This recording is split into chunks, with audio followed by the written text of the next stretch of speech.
Welcome to the Lucidist podcast, where I explore everything because I believe everything is connected to everything else, and also because I believe in the infinite, unbounded potential within each of us. And I believe that trying to discover that is one of the most insanely crazy things ever. I'm trying to figure out, and I'm laughing because I pushed record and then I realized I don't even know how to get everything in the frame. And I didn't figure that out before, which is par for the course for this recording. This is the second time that I'm attempting to record this podcast. I know the title. I have a lot of the information, and I recorded it last night. Only when I got done meditating last night and I was lying in bed, I realized that there was a lot of contempt and anger and stemming from pain in that recording. And I realized I needed to do it again, which is so disheartening because, I mean, these take time and whatever. But I was like, well, I think I'm going to have to do it again. And then I woke up this morning and was like, and I was in a very different space. And I was like, I 100%, I'm going to do that podcast again. I'm getting better at recognizing when my pain, my hurt, shows up as contempt or anger or some other hate, some other emotion that I don't deem bad. I look at them all as sort of little red lights, they don't be red lights, little attention, like getting your attention kind of thing. And asking me to look more deeply at what's actually going on in the situation. So today we're going to be talking about death again. Before we get there, I would like to share this with you. So a couple of days ago, a friend gave me this beautiful patchwork quilt. And it was a couple of months ago, and she said to me, I want to make you a quilt. She makes these. And I was like, that's an enormous gift. I mean, if you know how many hours goes into these things. And she said, what would you like? And I said, just whatever. She said, no, like, give me some ideas. And I said, well, I love sunflowers. But honestly, I said, I would love you just to sort of, whatever comes to you when you think about me and wanting to make me something. And she was like, okay. And then I didn't think about it. And gosh, it's only been, I don't even think it's been 2 full months. I mean, she did this so quickly and she's so busy with other stuff. But anyway, so, she gives me this the other night and I open it up. And I want to show you the back because I saw the back first. And I was like, the back is like gorgeous. And I was like, oh, it's beautiful. She's like, Shelly, that's the back. I was like, oh, of course it is. Anyway, the back is as beautiful as the front. Kind of like the inside is as beautiful as the outside. So I turn it over and I see it and I'm just kind of stunned for a moment and then I start to cry because she nailed it. Like she got it all. And she doesn't know, I mean, she knows I've had the rape trial, but she doesn't know the intimate things that are happening inside of me. She doesn't listen to this podcast. I actually don't tell a lot of people in my life about the podcast because I need it to be a place where I can just be. So, but why I say that is, so she captured so much of what's going on in my life right now without knowing. One of the things that's been really big for me is being able to traverse, like to bridge the darkness and the light, to move back and forth between what is considered like the shadow or the darkest parts of me, over to what are considered like the lightest and brightest parts of me. So I want to tell you something. It was the other day, so it was a Saturday, and I just had a really, really hard, dark day, and for no reason, and dark in the way that just a lot of difficult emotions were coming up. And I was like, wow, there's a lot just coming up for me, blah, blah, blah. It wasn't so concerning except for the next morning, or the next day I was supposed to get up and I was supposed to sing. And I was like, how am I supposed to? I'm like, don't really feel like I'm in a place where I'm going to be able to get up and sing. And again, the words always come to me, you're not there to perform. Singing for me is not a performance. It's deeply spiritual. It's very much a connection, a sharing, a moment of creation where I'm offering my voice, other people are offering their presence, and something else greater than all of us is created. So I just thought, well, just trust that you're going to be able to get up. So I have a really, really hard, heavy, dark, difficult, challenging Saturday. And then by Sunday, I was like the lightest, brightest, most beautiful. I just had people like, like you share your light so beautifully. Like you are, your joy is amazing. Like there's such an, like this effervescent, just joyful, like amazing presence that you always bring. And I accepted all those and I thought they're right. Like I do, I bring all that. And I also have all of this, right? So I am all of this and I am all of this and everything in between. So that was the first thing that kind of struck me when my friend gave it to me. It was just that she had captured kind of the place that I'm attempting to hold, to integrate within myself, or all the parts of me. The next thing that kind of stuck out, and afterwards she said something about this cute little snake. And I was like, and I thought it was so darling and it's so beautiful. So my son has this beautiful hognose snake. He's had him for a few years. Her name's Bee. And she's just darling. And on one of her last sheds, it was just like this perfect skin. And like the little eyeballs were there, everything. And he had it sitting out. This was, I don't know, I can't remember how long ago. I was like, God, that's so beautiful. And he's like, oh, you want it? And I was like, because he has so many of, the sheddings. And I was like, I'd love it. So I brought it home and I put it on my altar. Which is, I just want to say, snakes are so powerful. Don't just start dropping snake skins unless you're serious about the transformation you're working on. So I put it on my altar. So I have this beautiful snake skin. So she was like, and I was like, no, the snake is perfect. The snake is perfect. It's sitting on my altar. The other thing about it that captured me were obviously the butterflies. I'm not really a butterfly person. I think they're kind of trite. They're overused, and I just kind of, everybody loves the butterflies. I'm like, okay, fine, whatever. But if you look back over my podcast, I've been talking about the 7 stages of transformations, or this metamorphosis, and it literally uses butterflies. I think you remember I showed you all those. And recently, I've had this little butterfly. Came from my mom. Like this little stone carved butterfly, and haven't really cared about it, but it sort of like has wandered all these around with me for I don't know how many years. And it's sort of been in my altar, but over to the side, and I didn't really care, but I was always just like, I don't really know why it's there, whatever. So it was only like a week ago, for some reason or so, I took it and I put it in this like central prominent place on my altar. And I was kind of like, I'm not really into butterflies, but this is where you go. So it's occupied this very central space on my altar. So when I saw the butterflies, I was like, oh my God, there's all those butterflies. This the really embracing the butterfly and that whole transformative thing. The other thing I want to point out is that no two squares are the same.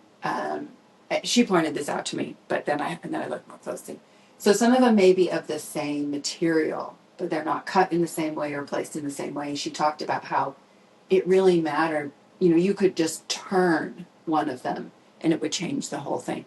So, and I just want to point out she cut out each one of these tiny squares and then placed them, has to place them and sew them.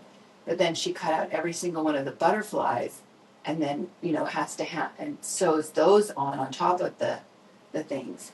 I'm making up what little I know. Like I'm sure I'm missing so much more of what happens here. But what I want to point out is that what was just a flurry of pieces in order to become integrated, needed to be set and connected. And then once they're integrated into the whole, that's when they have integrity. This now has integrity. I can hang it because it's integrated, right? It has integrity because it's been wholly integrated. And that's so much a part of what I've been working on for years and years. And, my recent foray with hate and with death, people would I think they would put those down in this area, which is so surprising to me because I have come to love those two entities or energies or beings or emotions, whatever you want to call them. I have come to love them so deeply. I can't imagine anything more beautiful than this place. Also, I think I might be reading a chapter from my book about darkness soon. Darkness is like my favorite character ever. She's fucking amazing. I can't wait to introduce you to her. For me, the darkness is not bad.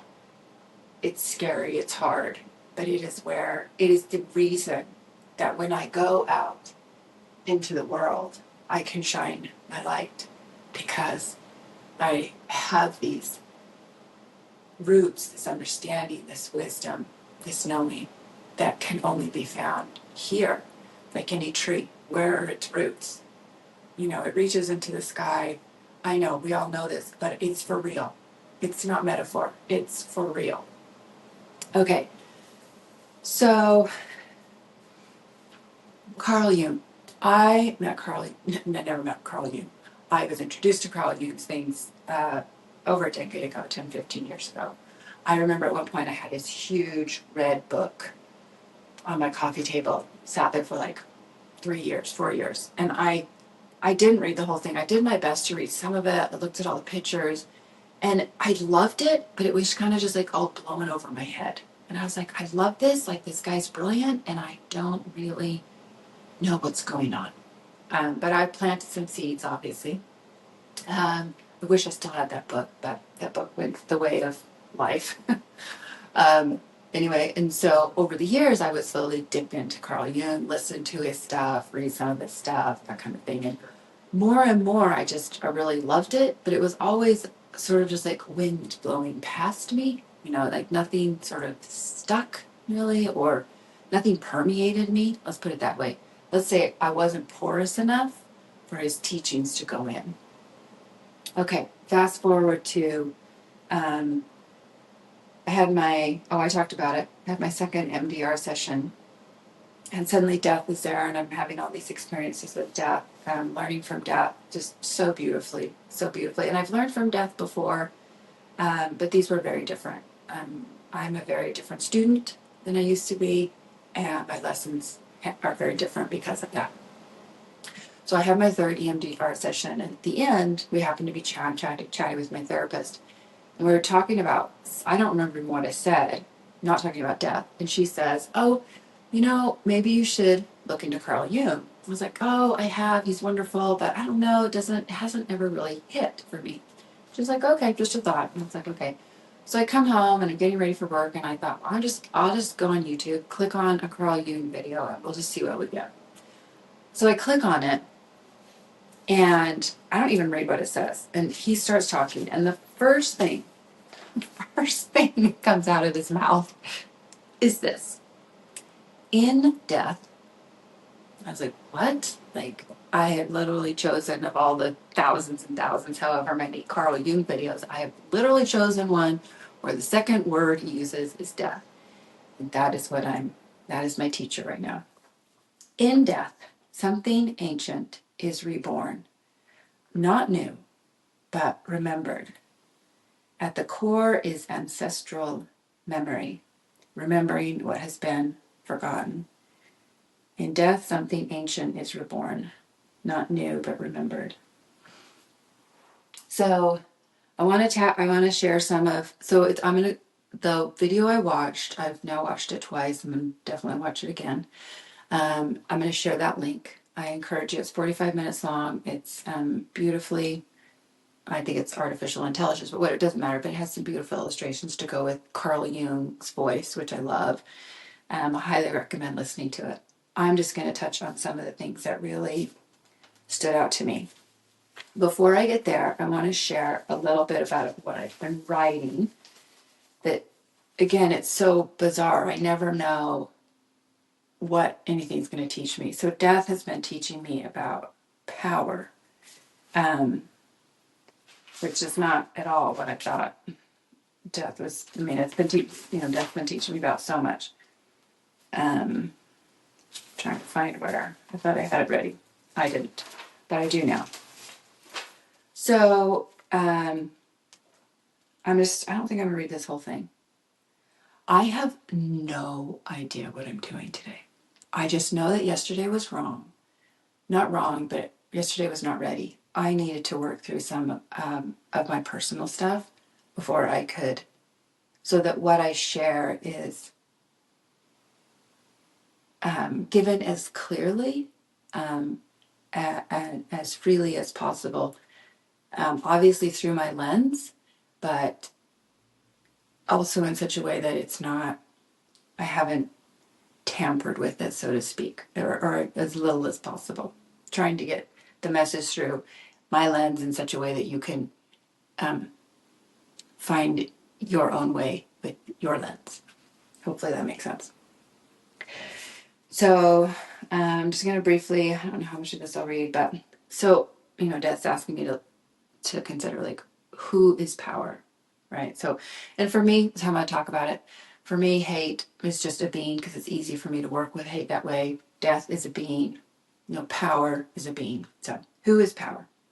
Power is a thing, it's real, an energy or force which is always there but not always present. Meaning, if you can't hold it, you can't have it.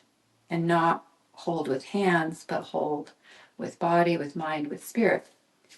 Power is a thing to hold, a thing to be, a thing to embody, encompass, and be encompassed by. Power is an entity who is particular, not whimsical. And then I cross it out, wrong word. Not malleable. No, it is. And then they are, he is, she is. It is power. Power is an entity with a name, a purpose, a place. Power is true to itself. It serves no other. Simply self, simply power. The wielder of power is the source of power.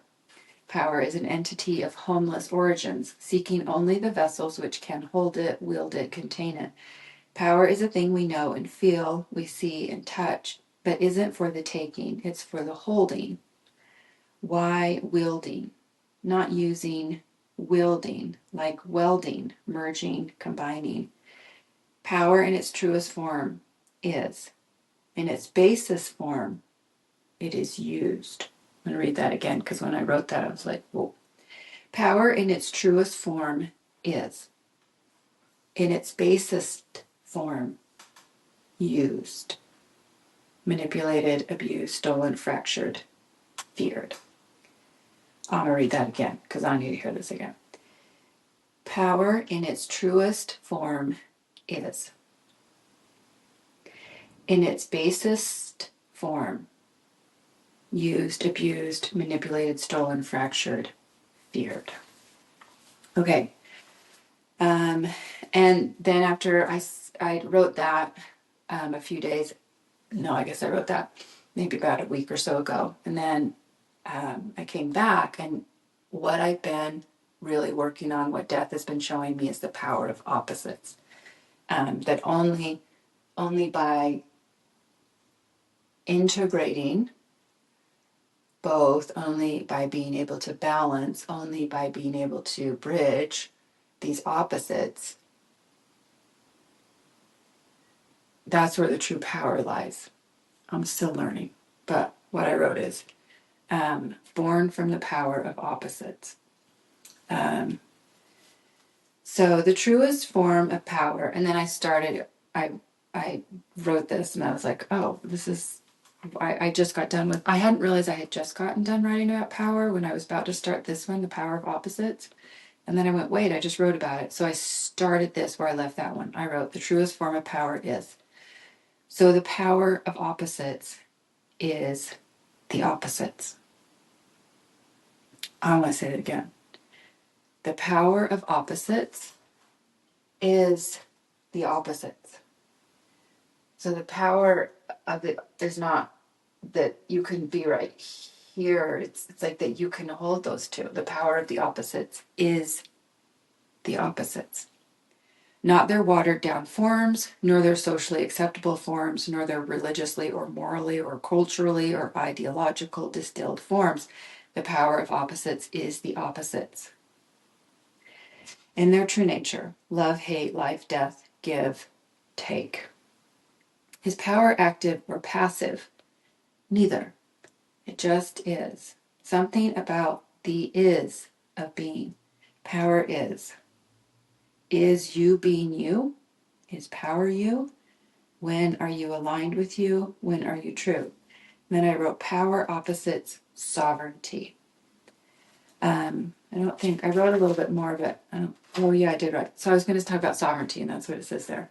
So sovereignty came to me. I remember it was when I hurt my back. It was about a year and a half ago, or maybe it was 2.5 years ago. Don't know.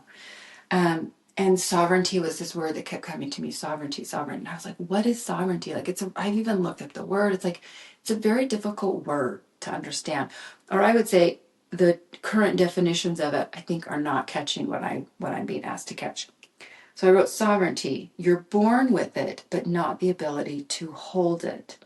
You must grow into and create the vessel which can uphold its own sovereignty, its own ability to choose, decide, declare, excel.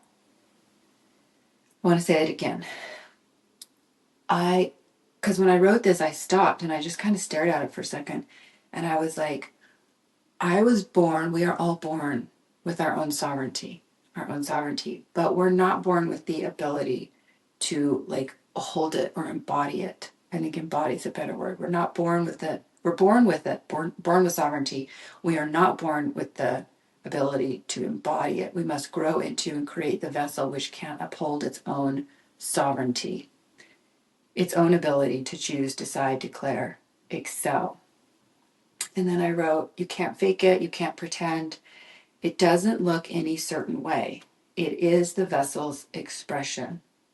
Power is an entity who expresses itself through the vessel. Power is an entity who expresses itself through the vessel. Power is not concerned with the form. It inhabits that which can hold it and is thereby revealed. I think what I wrote here really hit me so deeply because power can be so ugly, and it can be so beautiful.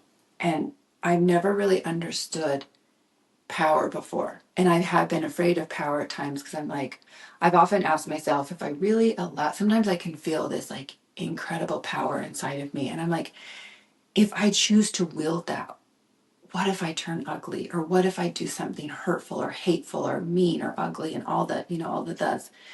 And also just like, how can power, and I've asked myself, how can power be at times so beautiful and so terrible? I should say hurtful, or harmful. That's probably the better word. And this is when I first, I feel like I'm for the first time beginning to understand power. It is the vessel's expression. Power is an entity who expresses itself through the vessel. Power is not concerned with the form. Power inhabits that which can hold it and is thereby revealed. So when I am in a place of integrity and integration and wholeness, and I am a vessel that can embody power, then power will be here and it will express itself through me. So the way power looks through me is not the way it would look through anyone else. And that was important for me to see because I've been afraid of my shadows, of my darkness, of what is in here, that if I allowed myself, and I do think there have been times in my life where I have felt the power there and I have stepped away from it, and I'm glad I did.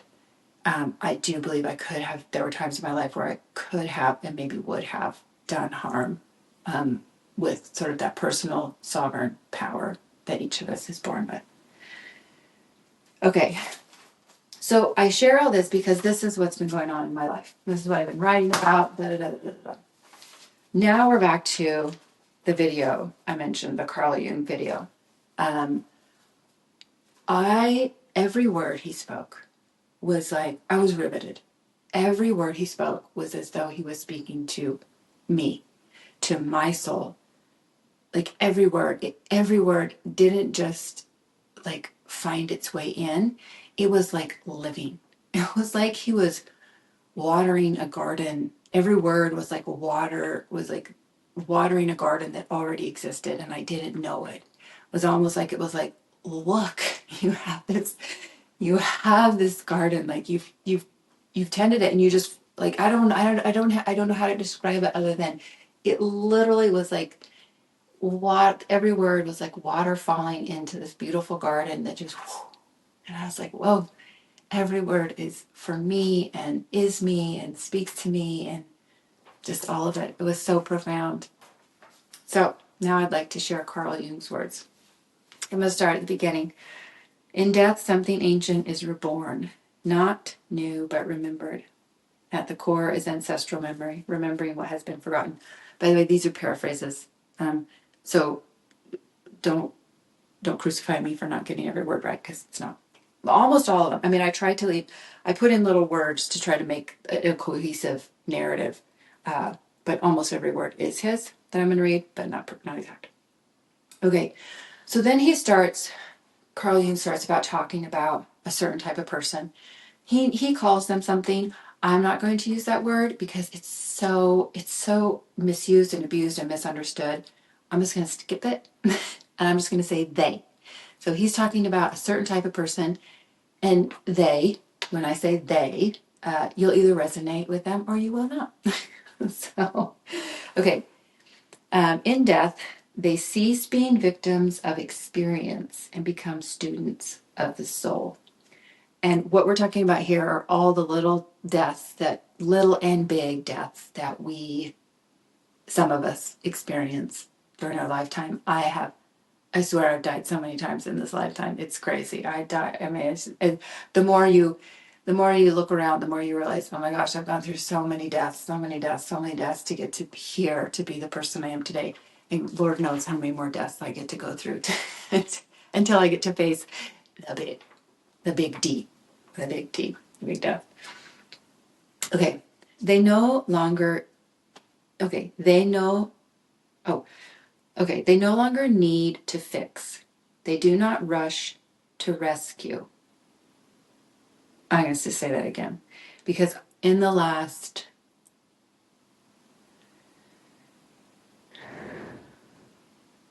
it's been about a year where I realized I was done.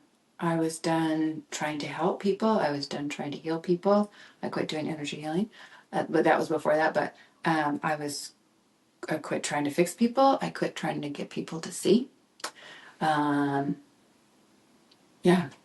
So, and it's now become more of just a daily, like, this is me, as opposed to sort of a manifesto. I don't really need the manifesto anymore. It just is me. No longer a need to fix. They do not rush to rescue. They simply see. And in their seeing, others remember. In their seeing. By my presence and simply seeing, others see. And that is starting to happen in my daily life, and it's a little bit uncanny, where I'm just present and I see things, and suddenly someone's standing next to me and they say, hey, I don't know the person, blah, blah, blah, blah. And I'm like, yes, I do see that. And they go, oh yeah, I just saw that too. In their seeing, others remember. They were never meant to be helpers in the traditional sense. Their gift is not service. It is revelation. They are here to disturb the sleep of the world. They do not numb it. They name it. And I tell you what, I don't know anyone, well, okay, I'm sure there's lots of people, but I'm one of the best people I know at not numbing. It is so hard. It is so hard. I don't numb it. I name it. And that pisses a lot of people off. Okay. They transform the stories that people tell them. You are too much. You are too weak. And they turn them into the soul story. You are the key to integration. Integration being wholeness. Wholeness is not perfection. It does not mean happiness. It means the capacity to hold the opposites, to honor light and shadow, joy and grief, rage and tenderness without collapsing.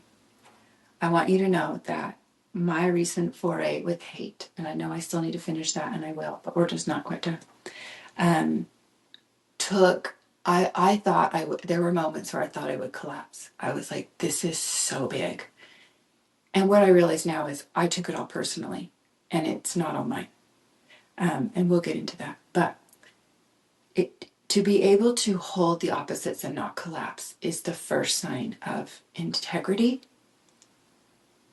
It's the first sign of integration, the first sign of wholeness. Many things. Okay, not collapse. They are born from the tension of opposites. Born from the tension of opposites.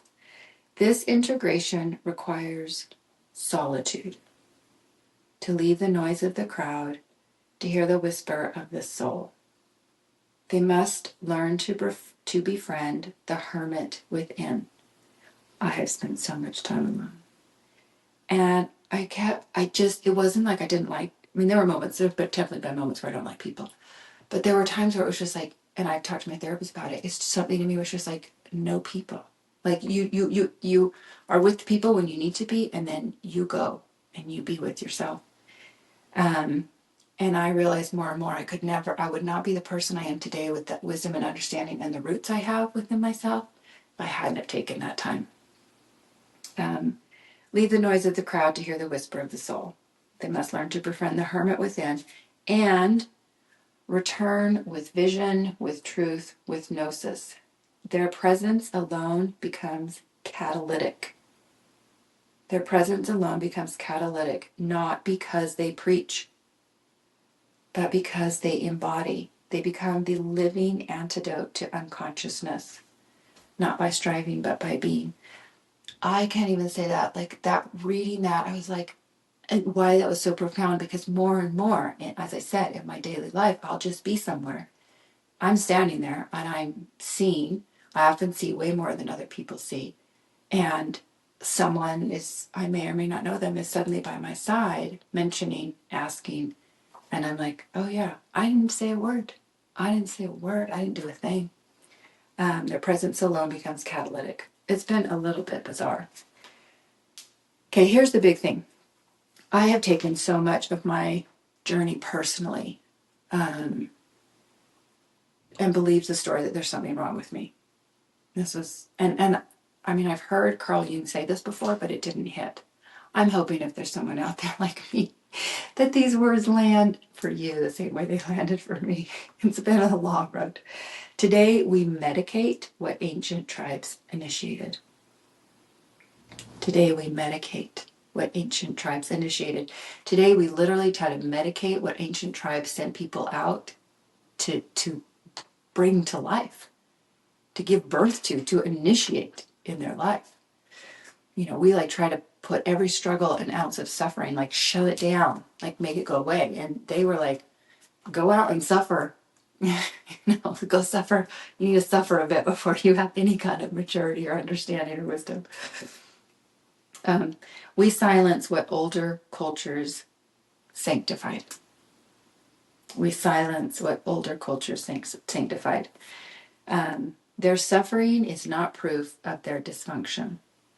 It is evidence of a culture who has forgotten. They become a prophet, not of doctrine, but of embodiment. They do not theorize about trauma, they carry it and become its translator. I feel what you do not, I see what you cannot, and I will not look away. That ability has gotten me into difficult situations that I took personally, and that's where I got angry last night, because it's such a hard road to walk, and I felt resentful. Anyway, I needed to step back. Compassion all around. Compassion all around. There's just nobody, including myself, that doesn't deserve it. I feel what you do not, I see what you cannot, and I will not look away.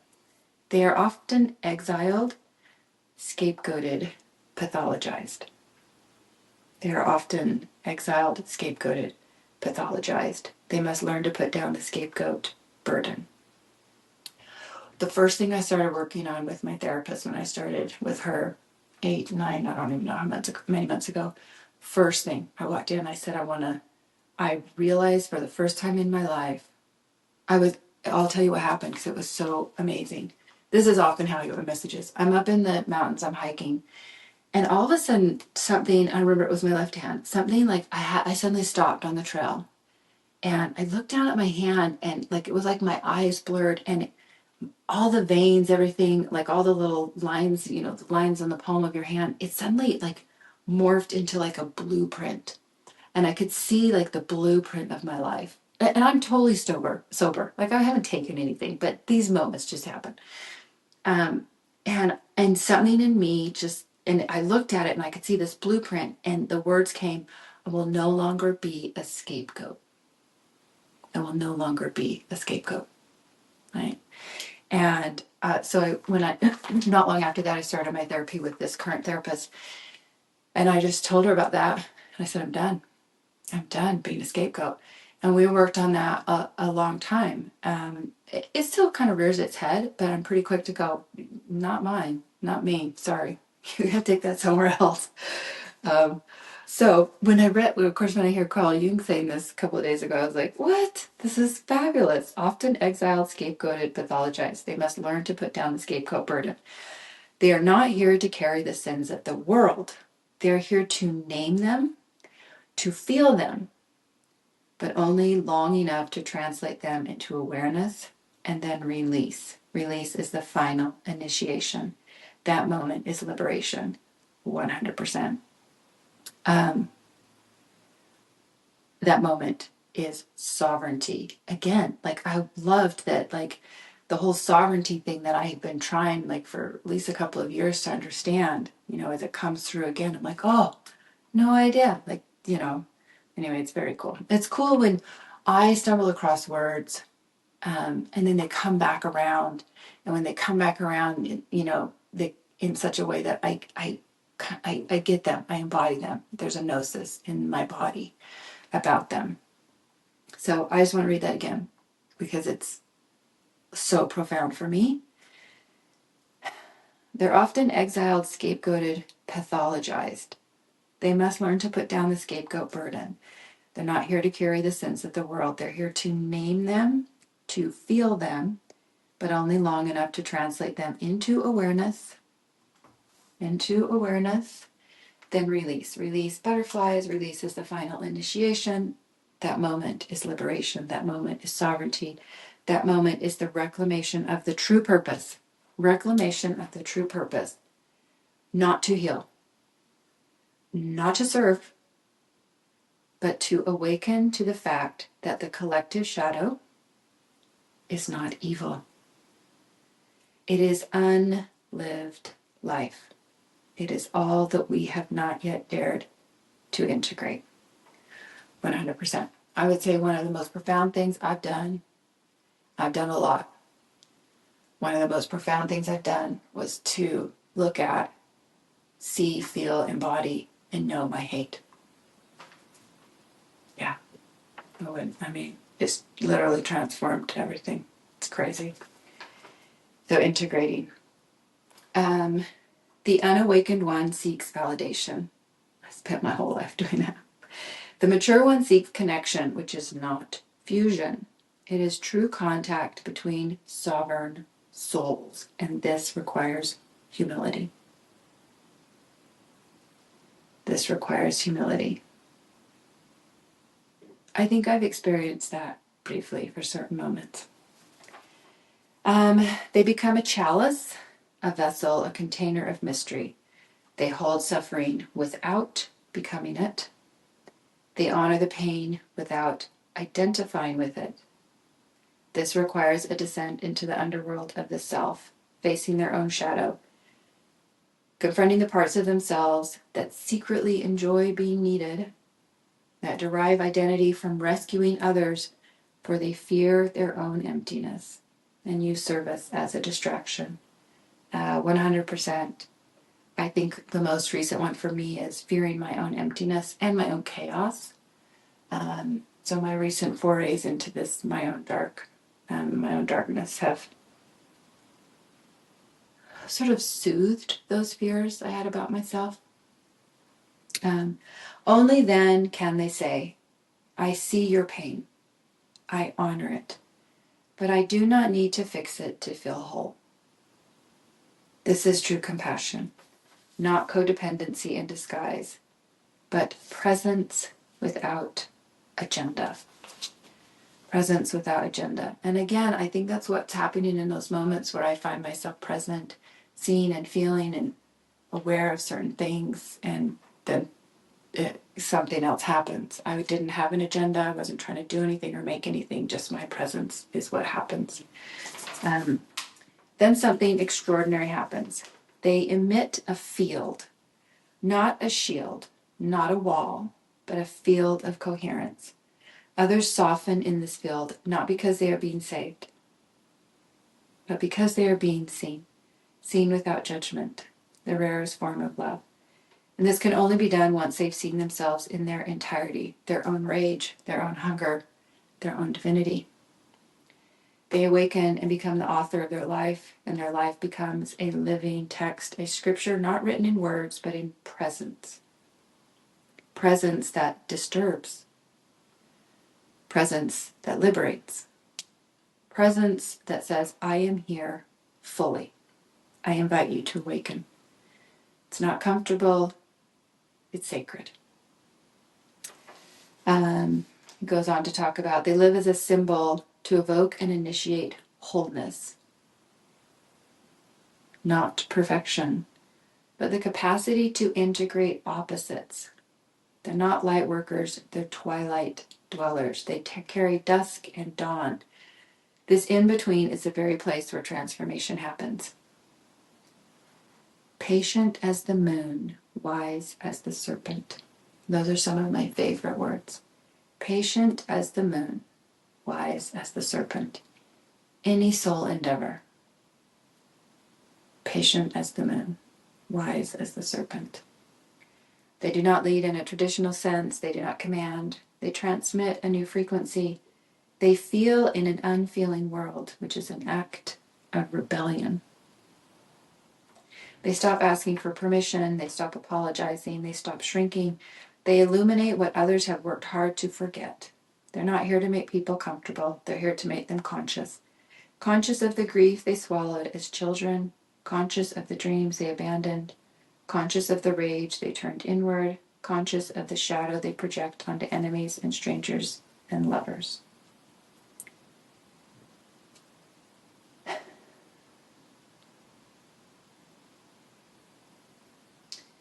I want to stop there and say there's an old podcast, maybe I'll link it as well, that I did. I think it was like at least 2 years ago. I think it was near the beginning somewhere. And it was about,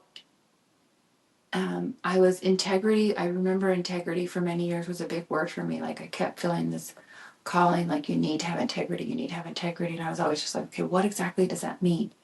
And there were I played with it in lots of different podcasts, but there was one in particular. And I followed the etymology of integrity, and I began to see this pattern where integrity, integration, and wholeness all had this same root. Integrity, integration, and wholeness. So I want you to notice, like, only because these squares have been integrated. No, yeah, that's right. That's right. Only because these squares have been integrated with each other do they have integrity. And only by having this integrity can there be a wholeness.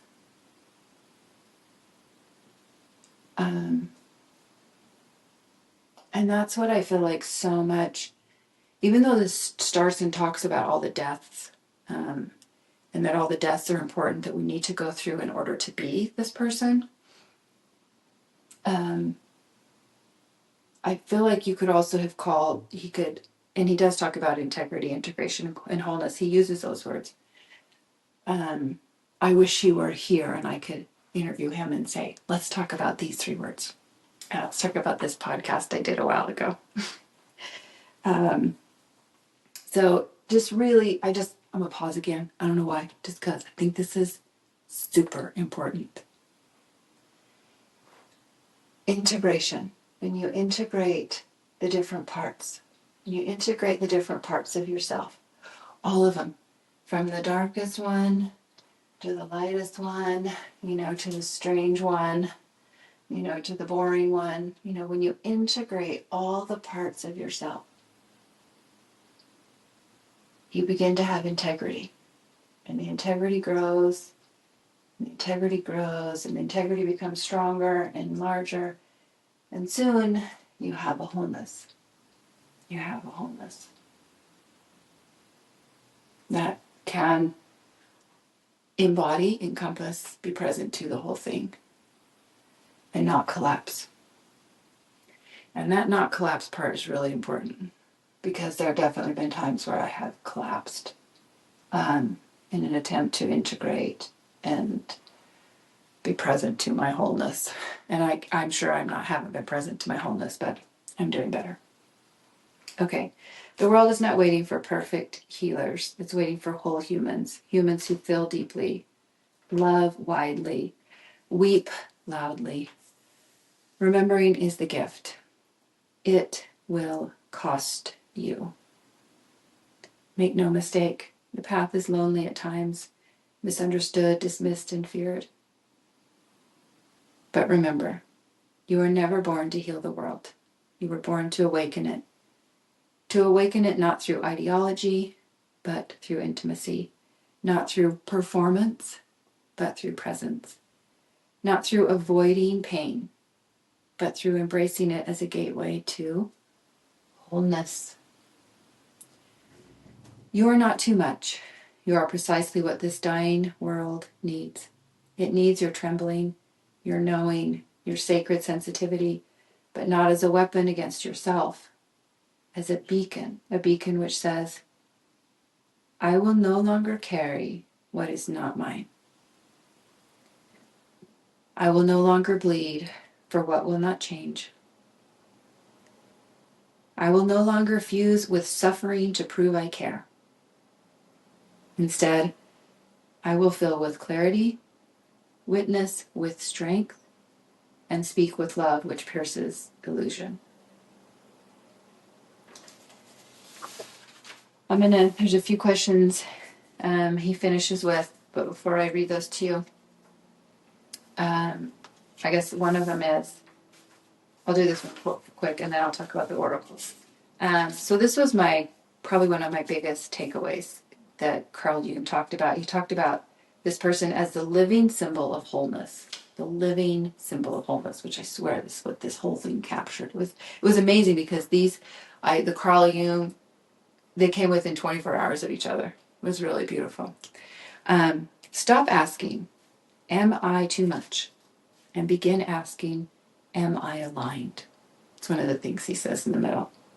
And that's how you become the living symbol of wholeness. Okay, so one other thing I want to touch upon before I offer the last few questions he asked in the video that I'm going to share.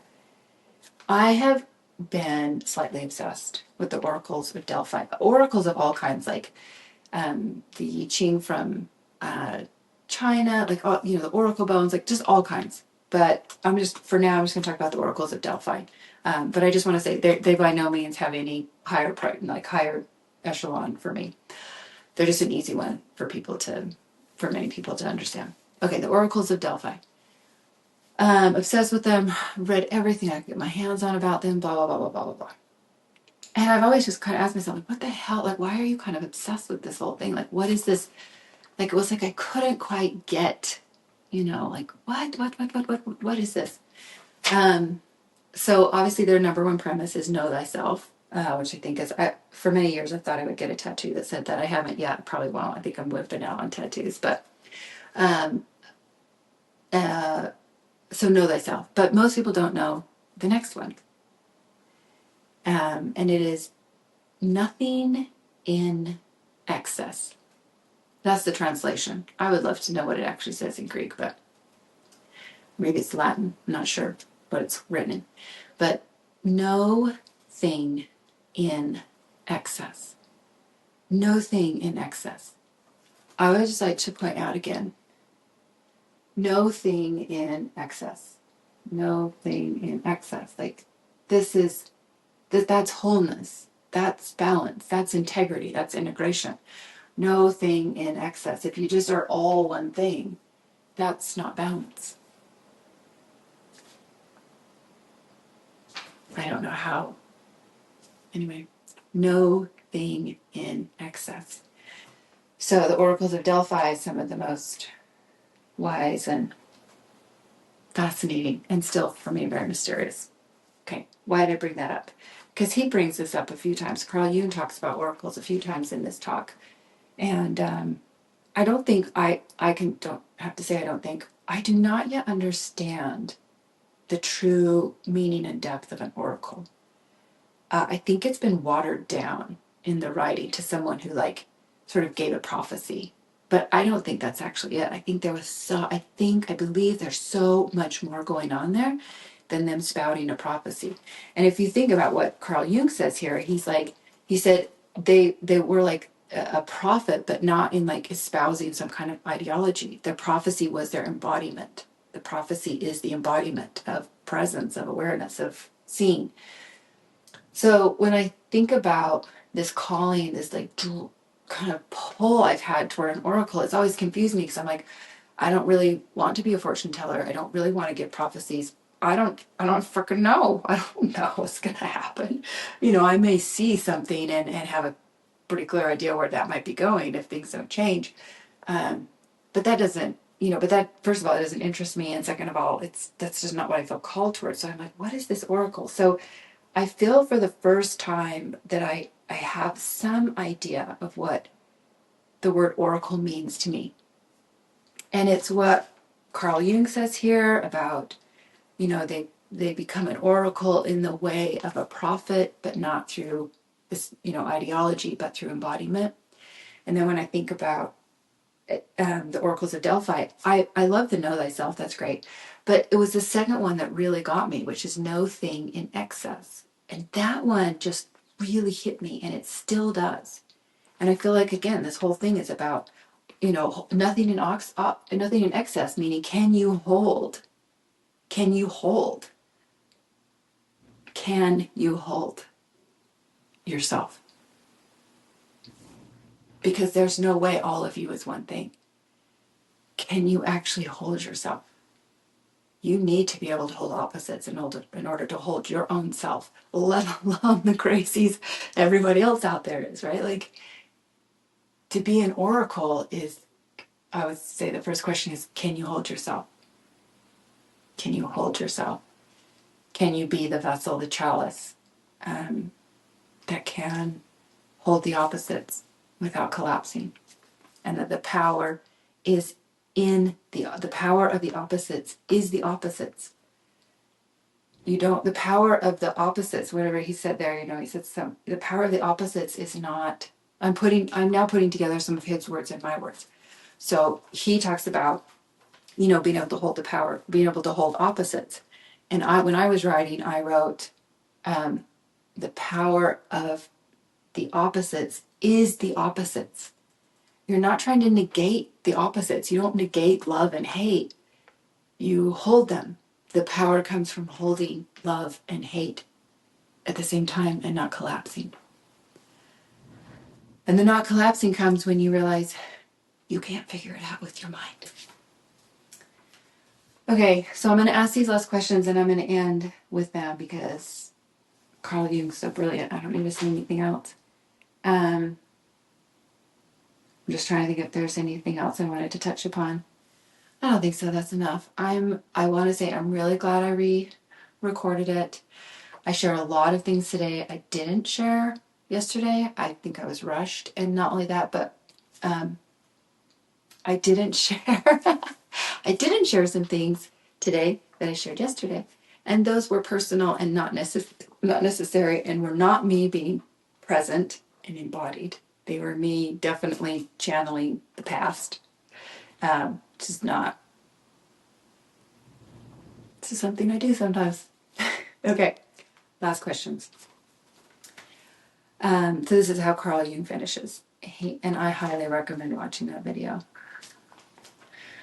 Are you ready to stop healing what does not want to be healed and begin awakening what is finally ready to remember? Are you ready to lay down the martyr's robe and rise as the oracle you have always been? Then breathe, feel, witness, and begin. I love you all.